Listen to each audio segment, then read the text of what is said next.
Hello guys, তোমরা সবাই কেমন আছো? আশা করি তোমরা সবাই ভালো আছো। তো আমি চলে আসছি চাপাডাঙ্গা এত ঠাকুর ভাসানো উপলক্ষে।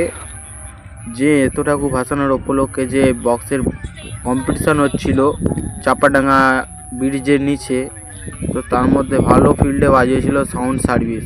সেই সাউন্ড সার্ভিসের প্রেসারটা খালি দেখো দেখো দেখো খালি প্রেসারটা।